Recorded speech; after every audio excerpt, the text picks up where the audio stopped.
final speaker for the proposition, Gabriel Barton-Singer. Gabriel graduated from reading history from Trinity College in 2020. They were also president of the Cambridge Union in Lent term 2020 as well. Gabriel, you have the floor.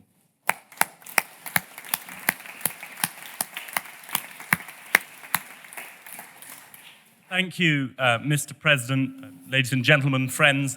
Maybe there are enemies lurking here as well. After all, I was a union hack for a long time. And you can see that it does you very well, because here I am 3 years after I've graduated, unemployed, still speaking here.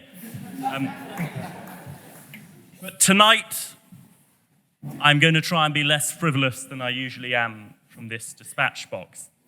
We've learned that this is an incredibly complicated issue, and I'm glad to be winding up and be able to respond to some of the excellent speeches from across this House. First of all, I'd like to say thank you to the first speaker, the opposition, for saying that I'm going to achieve greatness. In my view, that was one of the highlights of this evening's debate. But there were also very important points made about the grey areas. The grey areas are, of course, where much of this debate lurks, or much of where today's debate has lurked. But the reality is that the motion is not about specifics, it's about a principle. We've heard also interventions from a government backbencher about the appalling state of our social care system. Well, I look forward to his resignation from the governing party, which has, after all, been in charge of our appalling social care system in one form or another for the last 12 years.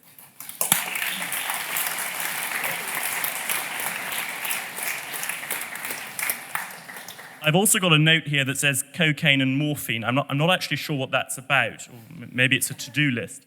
But the reality is that in terms of the principle of a right to die, this debate was settled in 1961 when we decriminalised suicide. I've heard no argument from the opposition tonight that they think it should be recriminalised. They think a grieving family need to go through the prosecution of their child or parent or sibling.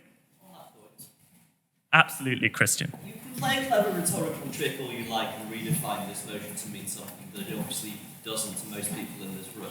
But this is not about suicide. When most people say right to die, we know exactly what they mean. They mean the right to physician-assisted suicide. That's what we've been debating all today, and I don't see how you can sort of play this little rhetorical sleight of hand at this stage. Thank you very much, Christian. You'll be happy to know that I do have some things of substance to say about the main debate, or maybe you'll be unhappy to know that I have things of substance to say about today's debate. The reality is that these are not wholly separable phenomena. Your intervention is predicated on the idea that there's no relationship between our attitude to somebody's right to end their life when they're able-bodied with the discussions that we're having today. I don't accept that there's no relationship. I ought to make some progress. I'm on page 1. Right. Page 2. I am very clear on the principle in question. Human beings have right to bodily autonomy. A consenting adult can choose what to do with their body, including to destroy it.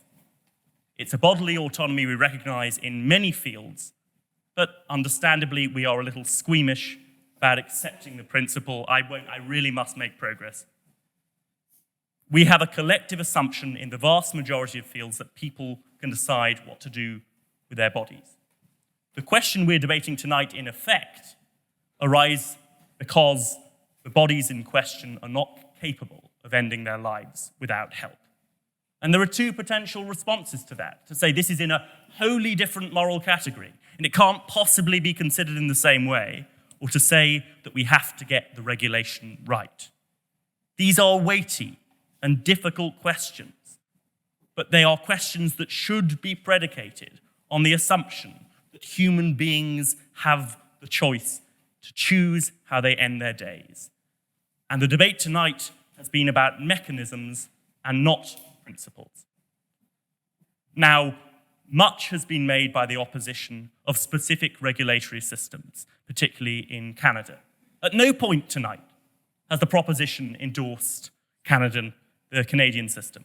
Furthermore, there's no obligation on the proposition to endorse any one system. I personally would like an incredibly restrictive system for all the reasons that have been raised. It's an incredibly dangerous and difficult thing to divorce somebody's pain and difficulty from a social context. But it is not impossible. And that is the claim of the opposition tonight. Their claim is that nobody ever, in any circumstances, in any condition, has ever been able to genuinely consent to a process that would end their life. And that no regulatory system is possible of capturing and isolating those people who do want to end their lives. I don't accept that at all. We have the ability to develop a sophisticated regulatory system that will make sure that only those who truly want to will end their lives. Now, a bunch of people have asked to intervene on me. Who's going to be the best? I've had Christian once. You've tried several times with several people. My main issue is bodily autonomy is predicated on people being free of outside influence.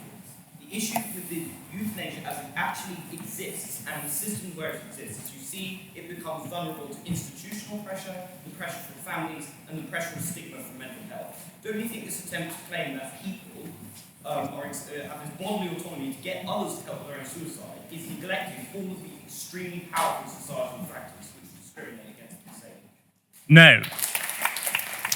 I have just accepted that in many circumstances, social conditions will pressure people. Is your claim that it is never the case that somebody can make an informed decision about their life? No. Now, what time am I on? No, I'm really sorry. I had lots of, I'm going to tell you I had lots of good points, because you can't prove I didn't. I'm going to keep it to this one. I don't know if any of you have had the good luck to be in love. But statistics say that at university, many people meet their spouse, and statistically speaking, there are some of you in here who are going to be married to each other. And you may even make a successful marriage of it and spend the whole of your lives together.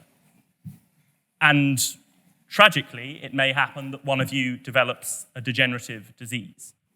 And you may want to have a discussion about how you're going to deal with that.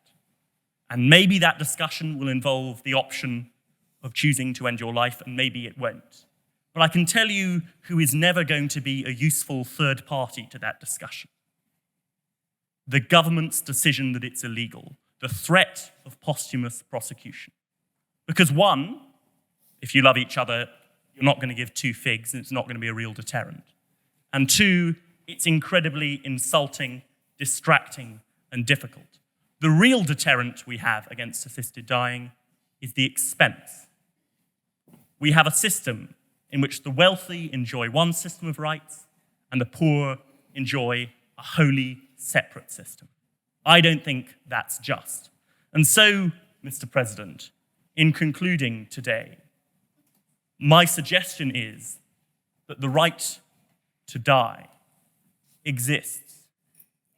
The government is delusional if it thinks that it successfully controls people's desire to end their lives. The debate we're having tonight is about choosing a mechanism which is more just and which is more humane.